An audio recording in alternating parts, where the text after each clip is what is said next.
गलती करनी कैसे ले ले ओके कर दो ये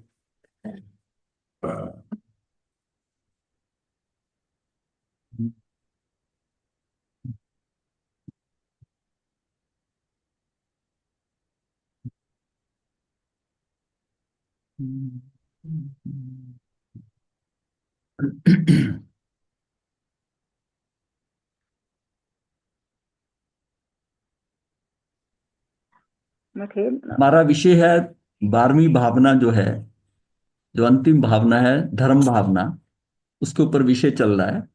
धर्म की तो परिभाषा ही इतनी है कि वह सबको सदा के लिए सुखी करने का सामर्थ्य रखता। कुछ जीवों को कुछ समय के लिए सुख का आभास दिलाने वाला साधन चाहे जो भी हो, वह धर्म कदापि नहीं हो सकता। बड़ी सटीक जो है ना परिभाषा है इसकी धर्म की, कि जो सुख जो है ना वो कहाँ से, वो धर्म से मिलेगा, धर्म से मिलेगा। क्योंकि हमने कल ये जाना था कि मन जो है ना, मतलब जितनी भी क्रियाएं होती हैं वो किससे है? मन वचन काया से। योग है हमारे, आत्मा मूर्त है, और हमारी अभिव्यक्ति के लिए ये शरीर जो पौद्गलिक शरीर है, ये क्या है कि जो उसके आत्मा के अंदर जो उसका चैतन्य है या उसके उसमें जो भाव उठ रहे हैं, उसकी अभिव्यक्ति कौन करेगा? अमूर्त तो अभिव्यक्ति कर नहीं सकता। और उस पे जो भी कार्य करना है वो भी शरीर के द्वारा होना है, साधना भी शरीर के द्वारा होनी है। जितने भी हम कार्य कर रहे हैं वो मन वचन काया के अनुसार कर रहे हैं। अब वचन और काया को कंट्रोल किया जा सकता है, बाहर की दृष्टि से भी अंतर की दृष्टि से भी, मन से भी मतलब है, और बाहर के जो नियम है, सिस्टम है, वो भी आपको किसी को काया को इस्तेमाल करने नहीं देते जरूरत से ज्यादा। और ये जो है वाणी भी है, उसकी भी रिस्ट्रिक्शन है। लेकिन जो मन है ना, मन पे कंट्रोल नहीं है। तो मन कैसे नियंत्रित होता है? मन का निरंतर धर्म से होता है। धर्म से ही इसको, क्योंकि धर्म में जब जिसमें धर्म की तरफ लगेगा, तो धर्म में लगने का मतलब है कि उसकी आध्यात्मिक चेतना का विकास हो। आध्यात्मिक मतलब जीव जो है ना वो सबसे ज्यादा आज के समय में बौद्धिक चेतना के विकास पर ही जोर दिया हुआ है। कि बच्चा पढ़ जाए, अच्छा पैकेज हो जाए, मतलब बौद्धिक चेतना पे दुनिया के बारे में पूछते हैं उसको। सारा सामाजिक ज्ञान, सामान्य ज्ञान, सब कुछ उसका याद होना चाहिए। जो ना ये सारा क्या है? ये बौद्धिक चेतना का विकास है। हाँ, बौद्धिक चेतना। लेकिन आध्यात्मिक चेतना का विकास कहाँ से होगा? और उसके बिना कंट्रोल नहीं होता। बौद्धिक चेतना का मतलब है कि अगर आप अपने धर्म के अनुसार ध्यान धर्म के, तो ज्ञानावरणी के ऊपर जो आवरण है वो हट रहा है। जितना जितना आवरण हट रहा है, उतनी उतनी उस जीव की जो है ना, ज्ञानावरणी कर्म को क्षयोपशम कह दो या आवरण हट रहा है, और उससे कारण उसकी बुद्धि उतनी प्रखर हो जाती। बुद्धि का प्रखर होना एक अलग बात है। ये किसका हुआ? ज्ञानावरणी के क्षयोपशम से। इसका मतलब वो ज्ञान में जो जोर दे रहे हैं वो ज्ञानावरणी के क्षयोपशम पे दे रहे हैं। और आध्यात्मिक चेतना का विकास कहां से होना है? ये मोहनी कर्म के विलय से होना है। जितना जितना मोहनी कर्म उसमें से घुलता जाएगा, निकलता जाएगा, उसका जो है, उसके कारण उसकी क्या है? आध्यात्मिक चेतना का विकास होगा। और आध्यात्मिक चेतना जो है, ये कंट्रोल कहाँ करती है? हमारे अंदर उठने वाले वेग और जो आवेग है, उपावेग है, इसका कंट्रोल करती है। अब बौद्धिक चेतना प्रखर होती जा रही है, आध्यात्मिक चेतना का विकास नहीं हो रहा है। बच्चों को हम आध्यात्मिक चेतना की तरफ, इसको क्या है, नगण्य समझ लिया, इसकी जरूरत है नहीं है।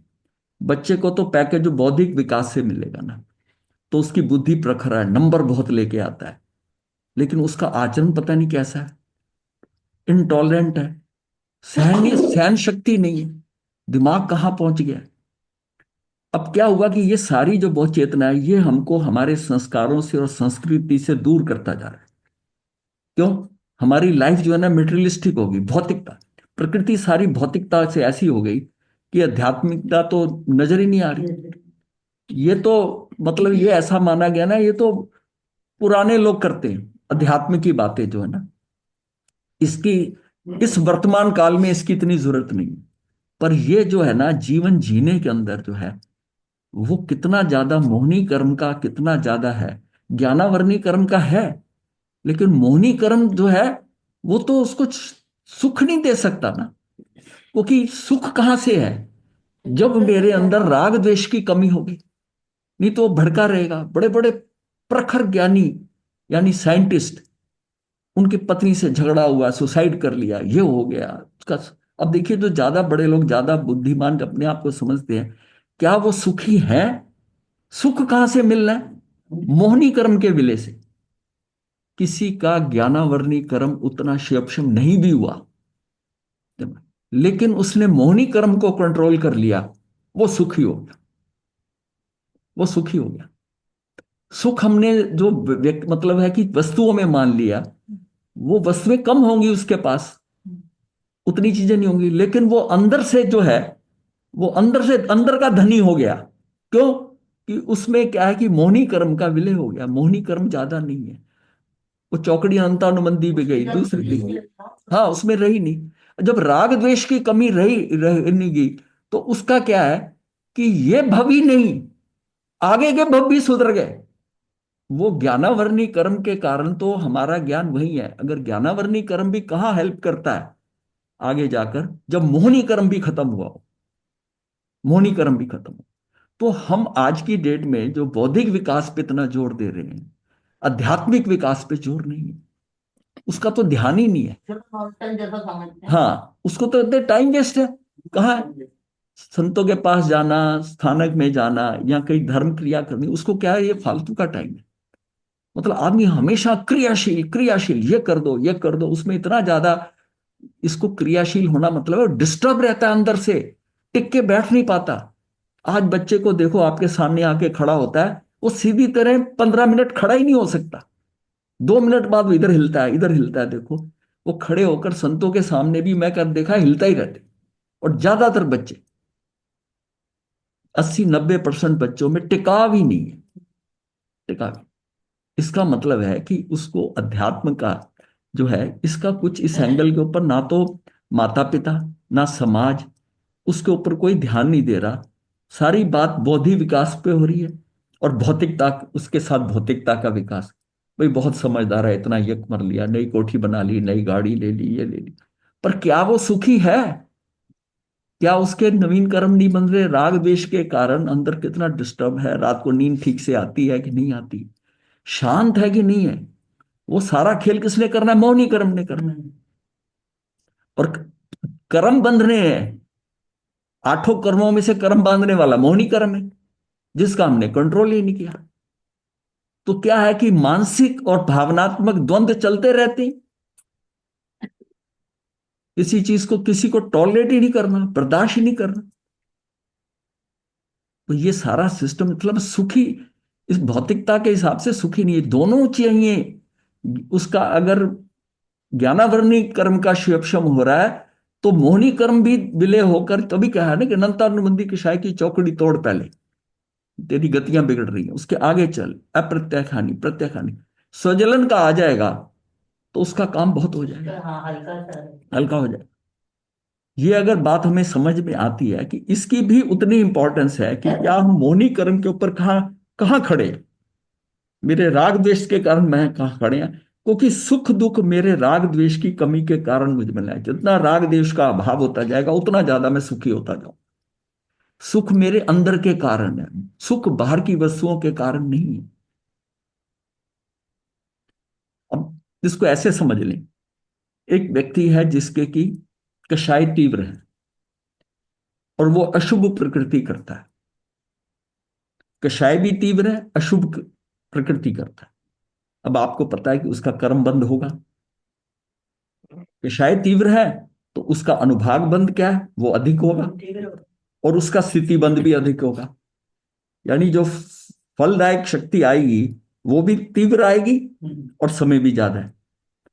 और अगर उसका कषाय कम है, तो उसका जो अशुभ प्रकृति कर रहा है, कषाय कम है, तो उसका क्या है? अनुभाग भी कम होगा, और उसका स्थिति बंद भी कम होगा। दोनों पे फर्क आ गया। ये किसका? अशुभ कर रहा हूं। अशुभ कर रहा हूं, ये बड़ी सिंपल बात है, समझ में आ रही है कि भाई अगर कषाय तीव्र है तो अनुभाग और स्थिति बंध ज्यादा बंधेगा और कम बंधेगा। अब मैं कहता हूं जब शुभ कर रहे हैं, बात तो यहां समझनी है कि जिस समय मैं अशुभ प्रकृतियां कर रहा हूं, मेरी प्रवृत्ति शुभ में लग रही है, मैं समझ रहा हूं। अब मेरे कषाय जो है ना, वो क्या है, वो तीव्र है। कषाय तीव्र है तो स्थिति बंध तीव्र होगा। उसकी स्थिति ज्यादा बनेगी हाँ, उसकी स्थिति ज्यादा बनेगी। और तो अनुभाग भी ज्यादा। क्योंकि मैं शुभ कर रहा हूं, तो मेरा कषाय तीव्र होने से मेरा अनुभाव जो है ना, ये कम होगा। अनुभाग कम बनेगा। कम बंधेगा भाई, ये बात समझने की है कि अनुभाग कम बंधेगा इसलिए कि जितना मुझे उसमें साता मिल सकती थी जो मैं कर रहा हूं, हाँ हाँ, वो नहीं मिलेगी उतनी किसान नहीं का। मिलेगी, हाँ ठीक। उतना सुख नहीं मिलेगा, नहीं क्योंकि किसान है। क्योंकि मेरा कषाय तीव्र है। प्रवृत्ति प्रवृत्ति बहुत अच्छी कर रहा हूं। इसका मतलब अगर मेरे कषाय ज्यादा है, तो उसके कारण जो मैं अशुभ भी जो कर रहा हूं, जो शुभ कर रहा हूं कार्य, उसकी रिटर्न भी पूरी नहीं मिल रही है। अब मेरे कषाय कम हो गए और कर रहा शुभ हूं, तो मेरा अनुभाव है ना जो, वो तीव्र होगा, अधिक होगा। मुझे उसका साता जो है, साता का जो सुख आएगा, वो बहुत ऊपर का आएगा, क्योंकि वो कम कषायों के अंदर बंधा है, उसकी रिटर्न मिलेगी। और समय जो है, कषाय कम है तो ये कम होगा ही, तो मेरा अनुभाग अधिक हो जाएगा और समय मेरा कम रहेगा, क्योंकि मेरे कषाय कम है, समय तो कम होगा। इसका मतलब है स्थिति बंध के ऊपर इसकी तीव्रता और मंदता का तो सीधा वैसा का वैसा प्रभाव पड़ रहा है, लेकिन अनुभाग के अंदर जो है, रिवर्स है। शुभ करते पे रिवर्स हो जाता है। ये बात समझनी है। तो इसका मतलब है कि अगर मेरे अंदर कषाय कम है और मैं काम अच्छा कर रहा हूं, तो रिटर्न तो पूरी मिलेगी। और अगर इधर कषाय तो तीव्र है, लेकिन प्रवृत्तियों में मैं अच्छे काम कर रहा हूं, अंदर कषाय जो है अनंतानुबंधी बैठा है, इसका मतलब है मुझको उसका लाभ पूरा नहीं मिलेगा। किसान मंदिता से शुभ करे या अशुभ करे फायदे में ही रहेगा। वो फायदे में रहेगा, फायदे में रहेगा। और इसमें क्या है कि उसका जो है कि अनुभाव, उसको जिस लेवल का वो शुभ के प्रति कर रहा है, उसका उसको प्रभाव उतना सुख दुख का नहीं मिलेगा। हालांकि उसको साता मिलेगा, पर साता बहुत हल्का सा, क्योंकि अनंतानुबंधी कषाय अंदर तीव्र है, वो उसको पूरी तरह उस स्थिति में आने ही नहीं देंगे। इसका मतलब है कि जीव का परिवर्तन जब तक अनंतानुबंधी कषाय की चौकड़ी नहीं तोड़ता, वो सारा गड़बड़ हो जाता है। प्रवृत्तियों से वो मन में सोच रहा है मैं ये कर रहा हूं, मैं अच्छे काम कर रहा हूं, मैं दान कर रहा हूं, मैं ये कर रहा हूं, मैंने इतना कर, पर अंदर पड़े पड़े हैं कषाय तीव्र। अगर अंदर कषाय तीव्र पड़े हैं, तो तू जो बाहर कर रहा है उसका तुझे पूरा लाभ ही नहीं मिलेगा। जब उसको पूरा लाभ नहीं मिलता तो वो अंतराय कर्म की गलती बताता है। अंतराय नहीं है, वो खेल तो हाँ सारा अंतराय नहीं सारा होता। मोहनी कर्म का है। ये तो मेरे आध्यात्मिक चेतना का विकास हुआ ही नहीं। मैं उसको कंट्रोल ही नहीं कर पा रहा, अपने आवेगों को, उपवेगों को, नौ कषाय, जो उपवेग का मतलब नौ कषाय, और वो बाकी 16 प्रकृतियां वो है ही हैं। इसका मतलब 16 9 25 का तो खेल हो ही रहा है। तो अपने को समझना क्या है कि मेरा आध्यात्मिक विकास होना वो ज्यादा जरूरी है बौद्धिक विकास से। बौद्धिक विकास से, बौद्धिक विकास से होना तो बाहर की प्रदर्शन है ना। बौद्धिक विकास से लोग प्रभावित होंगे, बौद्धिक विकास से आपको धन ज्यादा प्राप्त हो सकता है, आप अच्छी पोजीशन पे जा सकते हैं। वो सारी चीजें बाहर की हैं। आध्यात्मिक विकास से तुझे बाहर से तो कुछ मिल नहीं रहा, पर अंदर सुख ज्यादा है। तू कम कमा रहा है, कम पढ़ा है, पर सुखी है। तुझे ज्ञान के क्षेपशम से मतलब इतना कम है कि तुझे एक लाइन 12 वर्ष में याद नहीं हो रही, लेकिन अंदर की मोहनी कर्म को खत्म करने के लिए वो केवल ज्ञान पा गया। अंदर का संतोष है। अंदर का संतोष है, सुख है। सुख है, वो उसे आगे बढ़ाता हाँ, उसके ऊपर के आवेग नहीं आ रहे।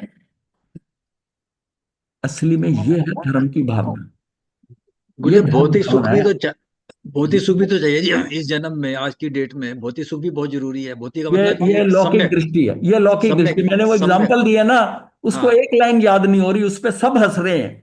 हम्म। उसके ऊपर सारे और शीर्ष रहे हैं, गुरु भी उससे खुश नहीं है कि इसको एक लाइन जी नहीं मास्टुस मुनि को, लेकिन उसने अपना काम कर लिया। सारा खेल जो है वो अंदर का है। आप सुखी हैं कि नहीं है, वो कितना सुखी है उसको नहीं याद हो रही, ठीक है, लेकिन उसको कोई राग द्वेष कुछ नहीं, अंदर कुछ नहीं, धीरे धीरे कषाय अंदर का काम कर दिया उसने, बाहर का नहीं हो रहा उससे। हाँ, वो अंदर का काम कर रहा है बड़ी तेजी से।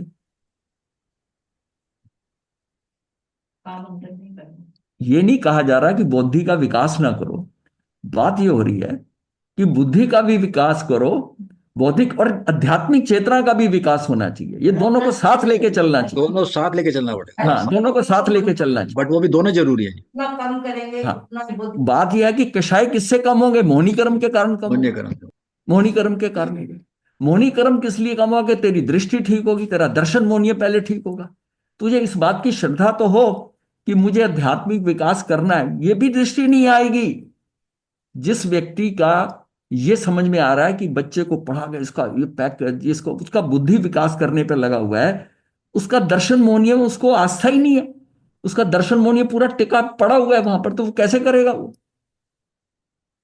क्या उसको वास्तव में सुख मिल रहे हैं? अच्छा पैकेज हो जाए, अच्छा हो, और उसकी पत्नी से उससे झगड़ा, डाइवोर्स हो रहे हैं, ये हो रहा है, कोर्ट केस चल रहे हैं, लड़ाई झगड़ा हो रहा है, बताइए वो सुखी रह सकता है? ये दोनों विकास ये साथ साथ चल रहे हैं ना। पहले से तो दुखी है वो बात इसलिए पहले इंपॉर्टेंस आध्यात्मिक विकास की थी, संस्कृति और संस्कारों के ऊपर पूरा जोर दिया जाता था, क्योंकि वो माता पिता भी करा देते थे, गुरु भी करा देते थे। बौद्धिक हर एक की अपनी क्षमता होती थी, किसी की बुद्धि वैसी है, किसी की नहीं है, लेकिन वो अंदर से अध्यात्म के हिसाब से वो भी लगा हुआ है अपने अंदर। तो असली चीज तो अंदर का विकास है, आध्यात्मिक विकास है। इसको समझना होगा कि आध्यात्मिक विकास है, भौतिक विकास होता है, बहुत अच्छी बात है।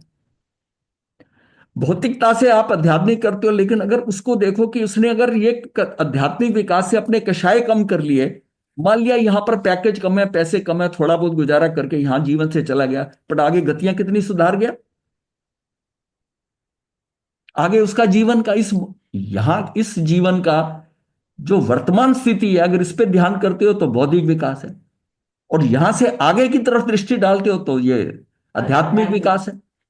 अध्यात्म में चला जाए ना, अध्यात्म के जाने का मतलब है कि अंदर आत्मा में, और ये जो मैंने कहा ना कषाय कम हो गए, तो आप थोड़े भी काम करते हैं आपको रिटर्न कितनी मिलेगी? आप थोड़ी थोड़ी शुभ प्रकृतियां कर रहे हो, लेकिन अंदर से कषाय है नहीं है, तो कषाय नहीं है तो आपको मान नहीं आएगा, दान भी किया, किसी की सेवा भी की, कर्ता भाव नहीं आएगा। क्यों? कषाय अंदर कम है, अंदर मान वगैरह वो अंदर आवेग उठ नहीं रहे हैं, सहज हो रहा है, जो कुछ हो रहा है सहज हो रहा है, उसका जीवन अंदर से सहज हो जाएगा। बाहर से हमें नजर आएगा कि ये वैसा नहीं है, इसको सुख नहीं है, इसका बढ़िया गाड़ी नहीं है, बढ़िया बंगला नहीं है, बढ़िया कोठी नहीं, पर वो ठीक साधारण कपड़े, खाना पीना साधारण, उसका गुजारा हो रहा है, अंदर से काम हो रहा है, वो परमानेंट काम है, वो बाहरी जो है वो दिखावे का काम है। और जो उसको सम्यक दर्शन होना है, उसका जो ज्ञान है, जो ज्ञान भी कह रहे हैं, जो सारा भौतिक ज्ञान है, वो ज्ञान कब उसकी आत्मा के लिए निश्चय समझ। हाँ लाभदायक होगा? वो तब होगा जब सम्यक दर्शन हो जाएगा। तो फिर सारा खेल तो फिर कहां पड़ा हुआ है? मौनी कर्म में पड़ा हुआ है, और नए कर्म बन रहे हैं वो मौनी कर्म के कारण बन रहे हैं, और भुगत बाकी 7 कर्म रहे हैं। एक एक की करतूत होती है, भुगते सारे हैं, कहते गलती करते सजे तो सब सजा पाते हैं, बाकी 7 कर्म भी बंधते हैं उसके उतने।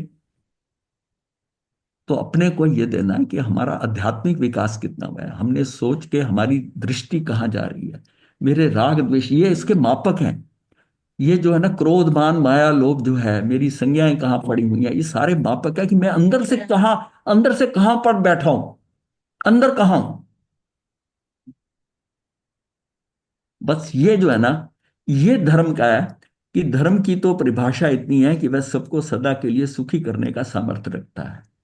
ये धर्म कौन सा है? इसको धर्म को हम कहेंगे कि मोहनी कर्म का विलय होता गया। धर्म का मतलब ये नहीं कि गाथाएं याद कर ली, मैंने ये पाठ कर लिए, ये कर लिया, क्रिया याद कर ली। आत्मा के अंदर स्वभाव अंदर पर आत्मा का अंदर से क्या स्थिति है मेरी? क्या मेरी अनंतानुबंधी कषाय की चौकड़ी टूट गई है, जो कि बहुत आवश्यक है, क्योंकि सबसे उससे ज्यादा। उसी से कर्म इतने तीव्र बनेंगे, गतियां बिगड़ेंगी। बस इस एक पहली चौकड़ी से हटेगा तब भी बहुत कुछ सुधार हो गया, बहुत कुछ सुधार हो गया। तो ये कुछ जीवों को कुछ समय के लिए सुख का आभास दिलाने वाला साधन चाहे कुछ भी हो, धर्म कदापि नहीं हो सकता। धर्म का यह काम है कि तेरी आध्यात्मिक चेतना का विकास कर दे, और वो होगा मोहिनी कर्म के विलय से। निष्कलंक श्रद्धा, निर्दोष ज्ञान और निष्पाप आचरण को धर्म कहा गया है। दूसरे शब्दों में विकारों से पृथक मेरा स्वाभाविक अस्तित्व भी धर्म है। मतलब निष्कलंक श्रद्धा, कहीं पर कुछ श्रद्धा ऐसी हो अंदर से कि कहीं पर भी किसी के ऊपर आक्षेप नहीं कहीं लगाना, कहीं नहीं, ऐसी श्रद्धा जो मिल रहा है बहुत बहुत प्राप्त है। मतलब अंदर से आस्था इतनी हो जाए धर्म में, ज्ञानियों का बताया हुआ, हम जो हमारे आगमों में प्रवचनों में जो कुछ गुरुओं से पता चलता है, उस पे आस्था, ये मेरे अंदर वो जितनी अंदर ग्रहण होगी ना, वो जितनी ज्यादा वो उतनी कार्य अंदर करेगी। मेरी आत्मा की निर्मलता कहाँ से आएगी? जब मैं उन चीजों को समझता हूँ सही ढंग से कि हाँ, जो जो बताया जा रहा है ये मेरे कहाँ कहाँ असर करेगा, कहाँ कहाँ असर करेगा।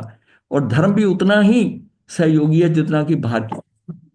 हम इसको टाइम वेस्टेज नहीं समझे कि भाई मेरा तो टाइम खराब हो जाएगा, वहां 1 घंटा प्रवचन सुनने गया, आधा घंटा आने जाने में लग गया, 1.5 घंटा खराब हो गया। अगर इसको खराब समझता है तो फिर कहाँ टिकेगा? निर्दोष ज्ञान, निष्पाप आचरण को धर्म कहा गया है। दूसरे शब्दों में विकारों से पृथक मेरा स्वाभाविक अस्तित्व भी धर्म है। पंडित दौलत राम जी ने कहा है कि मानसिक विकारों से रहित जो श्रद्धान ज्ञान और आचरण है वही धर्म है। मानसिक विकार कब खत्म होंगे? जब आध्यात्मिक चेतना का विकास होगा। और ये देखिए सारा सिस्टम साथ साथ है, मोहिनी कर्म अलग नहीं चल रहा, ये भी हमने जाना है कि ज्ञानावरणी कर्म के शिवशम से दर्शनावरणी और फिर मोहिनी कर्म का शुरू होता है। तो हमें को ज्ञान की तरफ ध्यान दे रहे हैं, तो इस पे भी ध्यान देना, अध्यात्म में भी ध्यान देना है। बौद्धिक विकास के साथ आध्यात्मिक विकास होना चाहिए। उसे प्राप्त करने पर ही जीव की अविनाशी सुख की प्राप्ति हो सकती है। ये दौलत राम ने अपनी 6 ढाला के अंदर कहा है। यदि धर्म मेरा स्वभाव है तो वह मेरे भीतर ही प्राप्त होना चाहिए, बाहर उसकी तलाश कैसे सार्थक हो सकेगी? तभी तो बुद्ध जन जी ने कहा है अपनी आस्था अपना स्वभाव ही धर्म है। मैं अगर अपने अंदर टिक सकता हूं ना, मेरी आस्था है, मेरा धर्म क्या है कि मैं आंखें बंद करता हूं, मैं शांत, मुझे आनंद है। अब जिसकी आंखें ही ना बंद हो वो क्या करेगा? उसको इतना भी शरीर पे कंट्रोल नहीं है कि मैं 48 मिनट तक आंखें अपनी बंद रखकर शांत बैठा रहूं।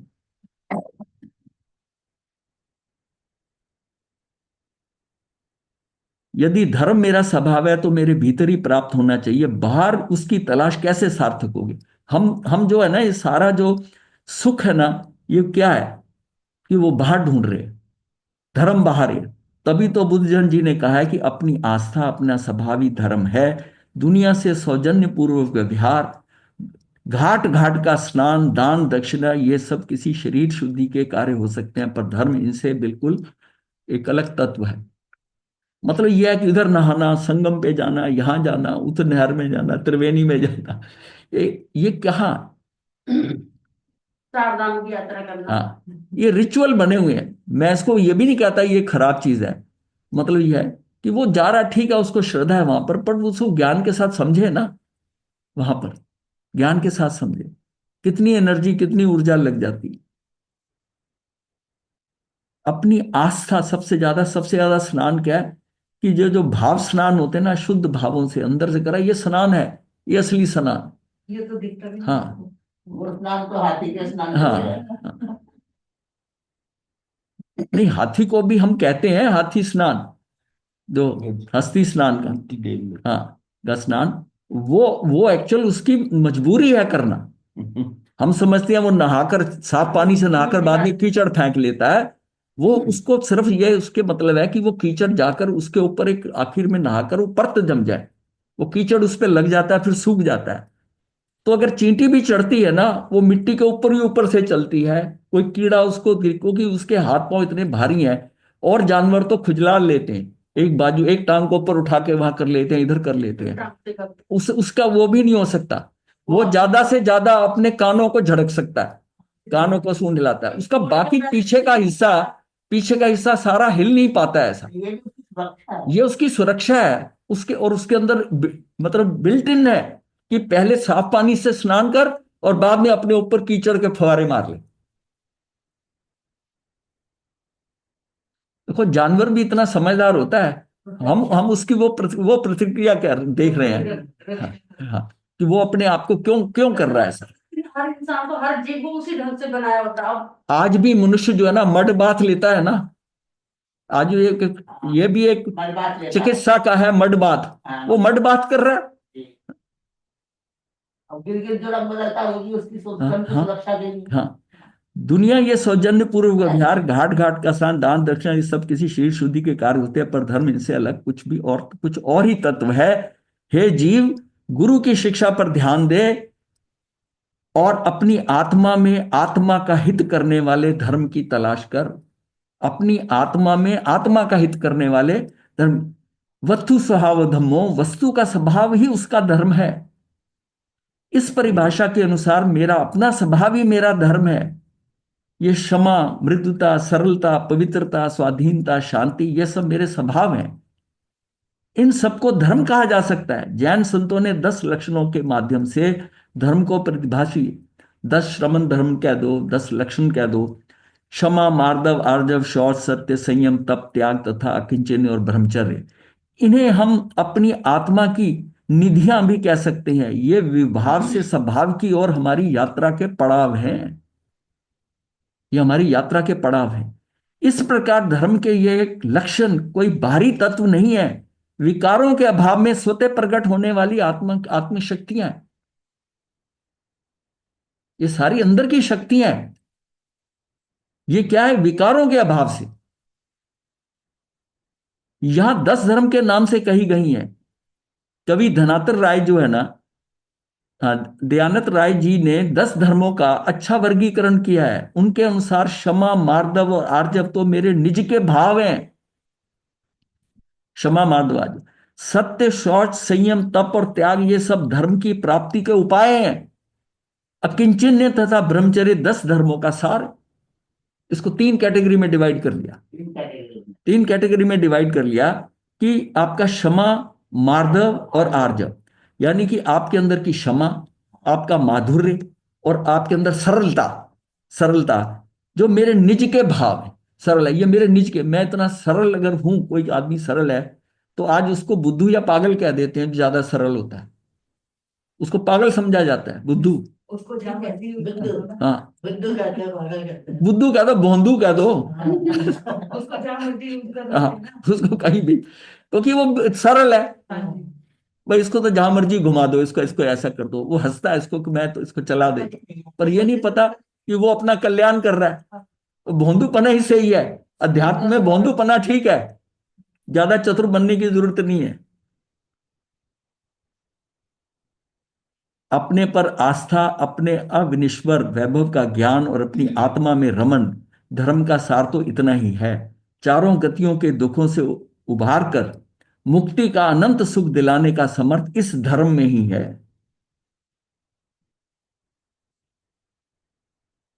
निज आत्मा को जानना पहचानना ही धर्म है। निज आत्मा की साधना आराधना ही धर्म है। शुद्ध आत्मा की साधना आराधना का मर्म है। निज आत्मा की ओर बढ़ती भावना ही धर्म है। अपनी आत्मा को जानना पहचानना ही धर्म है। इसी प्रकार अपनी आत्मा की साधना आराधना भी धर्म है। आराधना का मर्म निज आत्मा की साधना ही है। निज आत्मा की ओर बढ़ती हुई भावना ही धर्म है। कामधेनु और कल्प वृक्ष नाम मात्र के ये संकट हरण हैं। जिसे कोई चाह नहीं है उसे चिंतामणि रतन भी किस काम के हैं। यद्यपि इनसे भोग सामग्री उपलब्ध हो जाती है, पर बिना मांगे नहीं। याचना करना अनिवार्य है, और मांगने को तो मरने से भी बुरा कहा गया है। अतः इनकी चाह करना व्यर्थ ही है। ये बाहर की वस्तुओं का धर्म एक ऐसा कल्प वृक्ष है जिससे याचना की आवश्यकता ही नहीं पड़ती। इसी प्रकार धर्म ही ऐसा चिंतामणि रतन है जिससे कुछ चाहना नहीं पड़ता, कुछ चाहना ही नहीं पड़ता। धर्म रूपी कल्प वृक्ष से मांगे बिना ही कामनाएं पूर्ण होती, अथवा कामनाएं ही समाप्त हो जाती। या तो कामनाएं पूर्ण हो, लेकिन कामनाएं ही समाप्त हो जाए तो बात ही नहीं, पूर्णता की बात ही नहीं रहती। शुद्धात्मा की साधना ही सच्चा धर्म चिंतामणि। जिससे बिना चिंतन के ही सर्व चिंताएं समाप्त हो जाती हैं। बिना चिंतन के कोई समस्या ही नहीं है, उसको कोई टेंशन नहीं हो रही। वो इतना सरल, उसकी बुद्धि इतना उछाल नहीं मार रही, ऐसा ना हो जाए, ऐसा ना हो जाए। वो जिस आदमी का ज्यादा बुद्धि है, उसको सारी प्रॉब्लम भी जल्दी ज्यादा नजर आती हैं। जितनी उसे प्रॉब्लम नजर आती है, उसमें से एक आध उसके पास आनी होती है, पर वो सोचता तो उन पांच सात बातों का, ये ना हो जाए, ये ना हो जाए, ये ना हो जाए। और जो सरल है, वो कहता ठीक है, जो उसे उसे कोई ध्यान ही नहीं क्या इसका इसका हाँ उसके परिणाम क्या होना है। रास्ते ही खत्म, उसका रास्ता ही खत्म है। पैरों से नीचे मंजिल आ गई। उसको उसको ये नहीं पता, पर वो ये जानता है ना कि इतनी व्यवस्था में पड़ा है, जो आना होगा वो आना ही है। तेरी सोच से क्या हो जाता है? जो होना वो वैसे ही होना है, तो फिर तेरी सोच से क्या हो जाएगा? जल्दी जल्दी नहीं उतरती, और जब समझ आती है तो बहुत मतलब बताओ। कितना जो जो सर जो सर सर पे उतनी टेंशन ही नहीं ले, उसको टेंशन टेंशन नहीं होगी लेनी। नहीं, हाँ, टेंशन होगी नहीं। टेंशन होगी नहीं। ज्यादा बुद्धिमान को ज्यादा टेंशन होती है। दिमाग हाँ, दौड़ाना ज्यादा तो है। वो ज्यादा है, वो ये ना हो जाए, ये ना हो जाए, वो उल्लू बना रहे। आध्यात्मिक जीवन का आधार एक शुद्ध आत्मा की साधना ही है, और शुद्ध आत्मा की भावना ही धर्म भावना का या 12 भावनाओं का सार है। वैराग्य उत्पादक धर्म भावना या 12 भावनाओं का एकमात्र आधार निज शुद्ध आत्मा ही है, और ध्रुव धाम निज परमात्म स्वरूप आत्मा आराधना ही आराधना का सार है। ऐसे ज्ञान के आलोक में अपने भीतर शुद्ध आत्म तत्व की तलाश का संकल्प ही हमारी प्राथमिकता होनी चाहिए। उसके लिए दृढ़ता के साथ कृत संकल्प हो, उस मार्ग पर चलने का प्रयास तो करें। यदि बार बार ऐसी भावना करते रहेंगे तो भावना ही तो भवनाशिनी है, होती है। अब पहले लोग एक दूसरे से रिलेशन बनाते, वो पैसा नहीं देखते थे, उसके लिए उसको प्रोजेक्शन करने की जरूरत थी। बहुत धनी होता था क्या, ये अभी पैसा ज्यादा, पहले भी पैसा बहुत होता था, पर उसका प्रदर्शन नहीं होता था। वो सीधा शर्ट पजामा पहन के जाता था, वही होता था बस। उसको ये भी नहीं होता था कि इसको स्टार्च लगा के बिल्कुल अकड़ के जाए, वो जैसा धुला है साफ उसको रखा, वो हाथ मार के पहन लेते थे।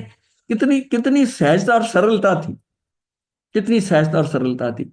और उससे क्या है कि लोग भी आपस में संबंध बनाते थे। तो भी संस्कारिक परिवार, धार्मिक परिवार है, तो वो उस बेटी को वहां देते थे कि भाई ये इसका सुख, इसका भविष्य भी सुधर जाए, भव भव तक कल्याण हो जाएगा। धार्मिक परिवार है। आजकल उसकी वैल्यू नहीं है। हाँ, आजकल यह है कि गाड़ी कौन सी है उनके पास, कितनी है, कोठी कितने गज में बनी हुई है। हाँ, हाँ।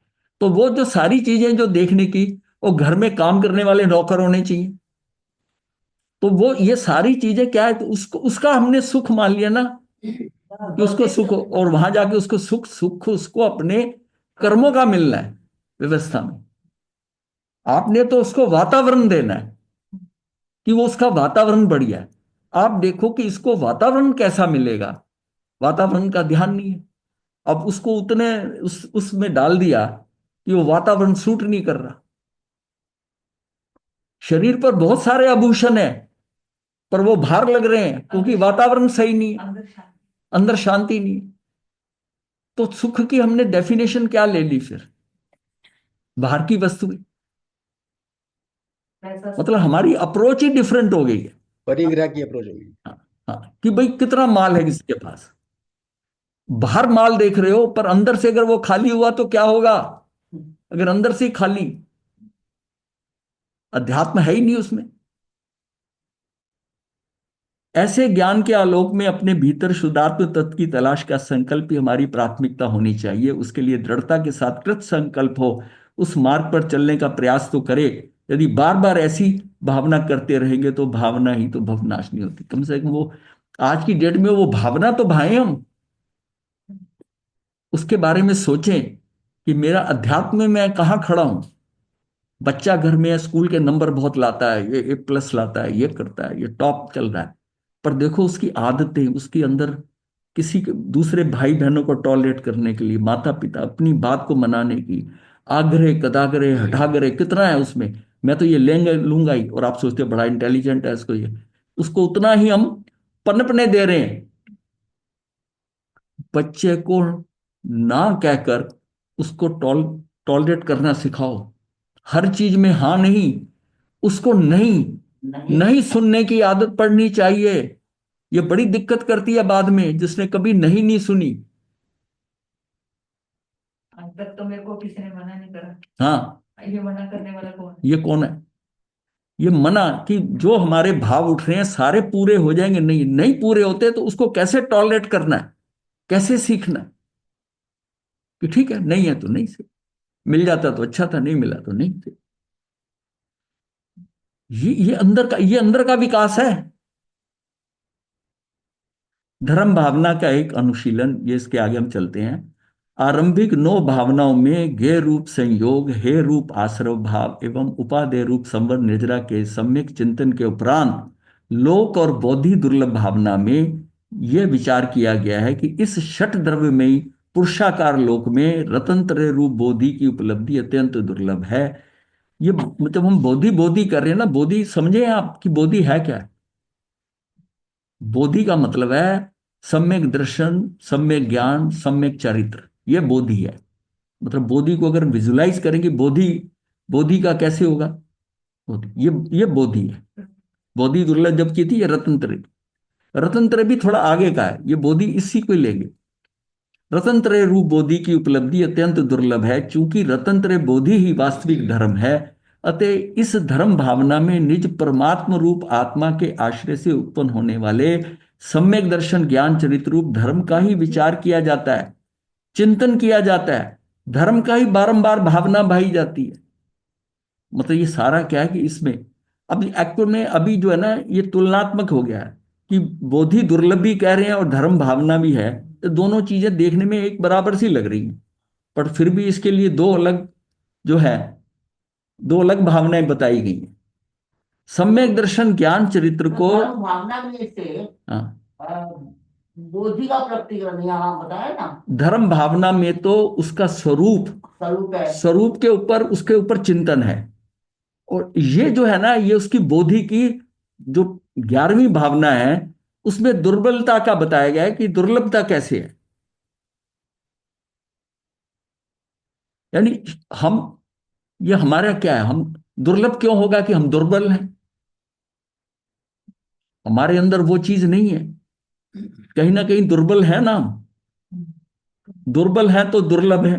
हाँ, तो धर्म अपना आत्मा का स्वभाव है। हाँ। और ये जो बोधि है, हाँ। ये धर्म में से ही निकल कर हाँ, आई। धर्म में से इसको बोधि, बोधि इसी में ही है। से ही हाँ। परमात्मा स्वरूप आत्मा के आश्रय से ही उत्पन्न होने वाले हाँ। सम्यक दर्शन ध्यान में रखा। हाँ, ये ज्ञान चरित्र धर्म, ये इसका विचार किया गया, चिंतन किया जाता है, धर्म की बार बार भावना भाई जाती है। इसमें तो आगे बढ़ने की है, यानी कि उस रत्न त्रय को प्राप्त करने का वो जो भावधारा चलती है वो चलती है। और वहां उसकी जो है ना, पहले तो मानव धर्म को हमने बताया कि दुर्लभ है बहुत, मानव, फिर मानव को बताया जा रहा है कि आगे वो जो रत्न त्रय की साधना है, तूने इस कल्याण करना है, वो भी दुर्लभ है, इसलिए कि तू इस पे पुरुषार्थ ज्यादा कर। यहां तक तो तू आ गया है, मध्यजार में है ना, हम इसमें ना मझधार में हैं। हम एक किनारा तो छोड़ आए हैं, पहुंचे नहीं है। दूसरे पे पहुंचे नहीं है। अब हमें वहां ना, जब जब हमारी नाव हिल रही है तो हम सोचते हैं कि आगे तो बहुत ज्यादा तूफान है।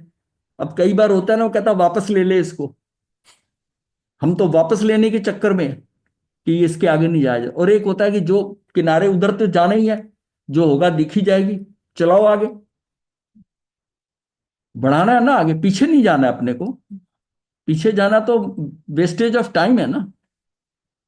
सहना उसमें भी, हाँ। सहना इसमें भी। हाँ, इसमें तो फिर कम से कम आगे तो बढ़ जाए। सम्यक दर्शन ज्ञान चरित्र को सर्वदेव धर्म कहते हैं। यदि यही दर्शन ज्ञान चरित्र मिथ्या दर्शन ज्ञान चरित्र रूप परिणमित हो, तो ये संसार बढ़ाने वाले, मतलब ये उल्टा हो जाए, ये मिथ्या दर्शन हो जाए, मिथ्या ज्ञान हो जाए, मिथ्या चरित्र हो जाए, इधर एक तरफ ये है, तो ये संसार को बढ़ाने वाले हैं। और धर्म स्वरूप आचार्य समंत भद्र ने इस प्रकार से स्पष्ट किया है कि धर्म भावना का क्षेत्र असीम है, क्योंकि उसमें एक प्रकार से संपूर्ण चरण अनुयोगी समाहित हो जाता है। ये हमारे 4 अनुयोग जो है ना, इसमें जहां पर आचरण करने वाली बात आती है ना, वो सारा चरण अनुयोग है। एक जानने वाली बात आती है, द्रव्य अनुयोग है जैसे। तो ये चरणानुयोग ही समाहित हो जाता है। कार्तिकेय अनुप्रेक्षा में सर्वाधिक स्थान घेरने वाली धर्म भावना ही है।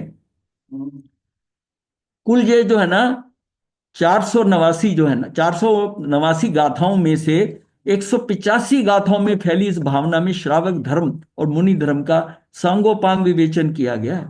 सबसे ज्यादा धर्म भावना को उतरने का, क्योंकि असली कार्य इसने करना है। वो पहली भूमिका बना रही है 11, और जो लास्ट वाली ये दोनों, बल्कि लास्ट की तीनों भावना, लोक भावना और उसके बाद में बोधि दुर्लभ भावना और धर्म भावना। धर्म भावना जो है ना, ये फाइनली ये है मेरी, ये भावधारा सारी कंट्रोल कर रही है। उस 11 को हम जानकर अब मैं अपनी अंदर की भावधारा मेरी कैसी हो, ये वहां से उसके अध्यवसाय कैसे होंगे, ये कंट्रोल वहां से होगा। एक्चुअल एग्जीक्यूशन धर्म भावना से होगी, धर्म भावना से होगी।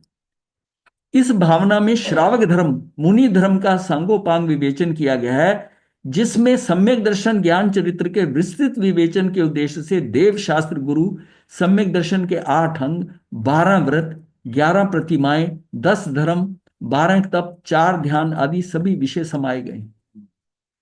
इसी धर्म भावना के प्रकरण में प्रसंगानुसार वे क्रांतिकारी महत्वपूर्ण गाथाएं भी आई हैं। गाथा 321 से 323 ये कार्तिकेय अनुप्रेक्षा की में सहज ही क्रमबद्ध पर्याय का महान सिद्धांत प्रतिफलित हुआ है। इन 3 गाथाओं में काम हुआ है सारा। जो इस युग की सर्वाधिक चर्चित विषय है क्रमबद्ध पर्याय केबीपी, इन 3 गाथाओं अनुसार जिस जीव को जिस देश में जिस काल में जिस विधान से जो जन्म अथवा मरण जिन देव ने नियत रूप से जाना है, उस जीव के उसी देश में उसी काल में उसी विधान से वह अवश्य होता है। इतनी निश्चितता डिसाइड कर दी है। फिर बुद्धि का उछाल क्या करेगी? कुछ नहीं करेगी। और जो होना है उसको मैं कैसे सहन कर पाता हूं, उसके अंदर कितना मेरा रिएक्शन नहीं हो रहा, वो असली मेरी शक्ति है। तो इसको मतलब मुझे कार्य, जब ये सारा फ्रंट पे ये कार्य जो है व्यवस्थित ही है, तो फिर बुद्धि का क्या विवेचन करने? वो तो जो होना है सो होना है। अब उसके होने के बाद मेरी क्षमता क्या है कि मैं उसको कैसे सहता हूं। ये दर्शन का जो अंदर का केंद्र है, मूल है, वो ये है कि तू अपने आप को बहुत बुद्धिमान समझ रहा है। बुद्धि मैं ये जानता हूं, मैं ये जानता हूं, ये जानता हूं, पर ये जानने के जाए मैं ये सह सकता हूं, मैं ये सह सकता हूं, मैं ये सहता हूं, इसमें भी मैं हिल नहीं पाता, वो ज्यादा बेटर। क्योंकि हमारी रिएक्शन से ही हमारा काम जो है ना गड़बड़ होना है नया कर्म में अपने में। अगर किसी की ज्यादा बुद्धि नहीं होगी, उसका तुलनात्मक ज्ञान भी नहीं होगा, तो तुलनात्मक नहीं होगा तो प्रतिक्रिया भी नहीं होगी। प्रतिक्रिया कहां होती है? जहां तुलना ज्यादा होती है, ये अच्छा ये खराब है, ये ऐसा है, ये ऐसा है। तुलना कहां से हो रही है? तो यहां भोंदूपना ही काम आता है ना। फिर यहां वही काम आता है। अब यह है कि एक ना उसमें समन्वय बिठाने की बात है। आज के काल में रहने के लिए उसमें समन्वय बिठाना पड़ेगा। और प्राथमिकता किसको देनी है? आध्यात्मिकता को देनी है। बौद्धिकता का साथ में विकास हो जाए बहुत बढ़िया बात है, लेकिन ये इसकी कॉस्ट पे बुद्धिमत्ता वो किसी काम की नहीं। मतलब हमने प्रेफरेंस उसको देना है। प्रेफरेंस उसको देना है। भाई एक आदमी को नहीं, मैं कर रहा हूं उसके क्षेपक्षम ज्ञानावरणी कर्म का नहीं है। कभी किसी को भोंदू नलायक मत समझो, क्योंकि उसका कुछ बस नहीं है, उसका आवरण ज्यादा है। और नहीं समझ में आ रहा, नहीं आ रहा, नहीं आ रहा, पर वो उसके अगर कषाय कम है, अंदर से शांत है, सरलता है, वो अपना इसमें भी कल्याण कर जाएगा। पहले के लोग आते जैसे चलाक थोड़ी होते थे, पहले तो सरल ही होते थे ज्यादातर लोग। हाँ, तो हमें अपने अंदर वो सरलता तो रखनी है ना। सरलता रखते हुए सब करते हुए फिर भी अगर हम ज्ञानावरणी कर्म का स्वयं करके अपने बुद्धिमत्ता का, बुद्धि का विकास करते हैं, बौद्धिक विकास होता है, तो कोई बुराई नहीं है उसमें। तभी वो समझ पाएगा ना आगम वगैरह। फिर ये है भाई सिर्फ आगम ही पढ़ने आ जाए, वही समझ आ जाए, पंडित आ जाए, और ये कंट्रोल नहीं हुआ तो ये तो सारा दिमाग में चढ़ जाएगा। तभी कहते हैं ना कि पात्र भी वैसा होना चाहिए। जो ज्ञान के लिए, अच्छे ज्ञान के लिए उसका पात्र भी वैसा होना चाहिए। तो पात्र किससे बनता है? पात्र तो मोहिनी कर्म के विलय से बनेगा ना। उसका टॉलरेंस लेवल क्या है, उसके वो आवेग जो आते हैं उसके कारण वो कितना डिस्टर्ब होता है। हल्की सी प्रॉब्लम होती है एकदम तिल मिला जाता है। एक होता है कि देखी जाएगी, कोई कोई ऐसी बात नहीं। कषाय मंदिता ही वो पात्रता है। वो पात्रता है। अंदर अंदर की स्टेबिलिटी। कषाय का मतलब है कि अंदर, नहीं तो क्या आत्म प्रदेश उछाल मारेंगे। अब एक होता है कि बाहर कुछ हो रहा है, उसके आत्म प्रदेश ज्यादा हिलजुल नहीं रहे, प्रतिक्रिया नहीं हो रही, वो सहज ही ले रहा है। एक एक व्यक्ति पूरा सिर से पैर तक हिल जाता है। टाइम हो गया क्या? मथे बनना महाराज जी, हाँ जी। आप व्यवस्था को भाग्य का नाम भी दे सकते हैं। आ, भाग्य खाली एक छोटा शब्द है उसके लिए। भवितव्यता जो व्यवस्था का पढ़ा है, तो इसमें ना एक्चुअल में क्या है कि हमने बताया था कि कार्य जो है ना 5 समवाय होता है। भाग्य तो एक ही चीज हो गई, एक ही जी। होगी कि उसका काल, कर्म, स्वभाव, नियति और पुरुषार्थ, ये 5 चीजें चलती हैं साथ साथ, जो भगवान ने बताया। नहीं तो वो व्यवस्था में पुरुषार्थ का नाम तो हमने दिया नहीं ना, हम तो वही नहीं कहते नहीं, हैं कि जो पुरुषार्थ क्यों? नहीं होगा नहीं सो नहीं, होगा। पुरुषार्थ का नाम क्यों नहीं दिया? जब हम नहीं कहते हैं कि नहीं, कोई भी कार्य जब 5 समवाय के बिना नहीं होगा और तेरे हाथ में पुरुषार्थ ही है, तो जी पुरुषार्थ भी तेरी व्यवस्था में पड़ा हुआ है। कभी तुम्हारा पुरुषार्थ होता है, कभी नहीं होता। हाँ, उतना ही कभी होता हम सोचते हैं हम इसको मैं इतने ढंग से, इतने इतने से करूंगा, तो मेरा अपने अंदर से पुरुषार्थ अंदर से आता है, ऐसा नहीं है। अब नहीं जो तो फिर लोग भाग्य, इसको भाग्य ही बोलेंगे ना, कि जब भाग्य का उदय भाग्य, हुआ आत्म भाग्य प्रदेश एक पोर्शन है। भाग्य बहुत छोटी भाग्य से तो हमने नियति पे डाल दिया। खाली भाग्य बोलेंगे तो नियति हो गई कि जो जी। भाग्य में होगा, जो प्रारब्ध होगा वो हो जाएगा। भगवान महावीर ये नहीं मानते भाग्य का। वो हम्म। उनकी जो नियति है वो सम्यक नियति है। उसके साथ बाकी फैक्टर भी जुड़े हुए हैं। काल भी जुड़ा हुआ है, काल लब्धि की परिपक्वता भी है। वो हर बात में करते हैं तो द्रव्य क्षेत्र काल भाव से करते हैं। नहीं नहीं, हम बार बार कहते हैं ना कि चलो वो व्यवस्था में पड़ा है तो कोई नहीं, बात नहीं। व्यवस्था में पड़ा इसलिए है कि अगर हम नहीं, ये भी हमने देखो कई बार कहा है इसको इस तरह ने कि परिणाम जब आते हैं तब व्यवस्था में है। परिणाम जब तक नहीं आया और आपके पुरुषार्थ का टाइम है, तो आप जितना है वो करो। अगर स्टूडेंट ने पढ़ना है, अब वो एक, अगर स्टूडेंट ये समझता है कि मैं अगर फर्स्ट आना होगा या मैं टॉप करना होगा, नंबर आने होंगे, इतने आ जाएंगे, ऐसा थोड़ी होता है। आपने पुरुषार्थ करा और जितना नंबर आए, तब ये कहना है कि इतने ही आने थे। अब कई बार बच्चे जो है फर्स्ट नहीं आते, सेकंड आते हैं। अब ऐसे साल भर में जब रिजल्ट आते हैं, तो पूरे देश में 5-7 केस ऐसे पढ़ने में आते हैं कि सुसाइड कर लिया। बताइए उनकी क्या क्या बुद्धि थी? भाई नहीं जी। आती तो नहीं आती। आपने पुरुषार्थ किया, उसका परिणाम बहुत अनुकूल नहीं आया, जैसा भी आया, अब उसमें क्या कर सकते हो? आप डिस्टर्ब होते हो तो आपका वर्तमान खराब होता है। अब उसमें कुछ कर सकते हो क्या? नहीं। ये देखो जी। इसको, अब इसको, इसका मतलब अभी आप समझे नहीं इसको पूरा। ये जो है ना, ये सम्यक नियति, नियति का मतलब वो भी, नियति किसकी है ये भी मैंने ही डिसाइड की हुई है पिछले भवों में कि ये हो जाए नियति में। अब द्रौपदी ने जी। मांगे थे ना 5 पिछले भवों में, तो आए ना। अब वो परेशान हो रही है, और पीछे मांगा तो उसी नहीं था, वो नियति में पड़ा था। नियति में पड़ा था, नियति आ जाती है सामने। नियति के सामने ही पुरुषार्थ हारता है, अदरवाइज पुरुषार्थ कभी नहीं हारता। 5 समवाय के अंदर कभी आपका पुरुषार्थ फेल होता है, तो इसका मतलब नियति में कुछ और पड़ा था। इसको ऐसे समझो। हाँ। जी। ये तो जब आपके परिणाम आते हैं, चीजें जैसी आप चाहते हो वैसी नहीं होती, स्वीकार भाव से लो इसको कि ये व्यवस्था में ऐसा ही पड़ा था। जी। बस।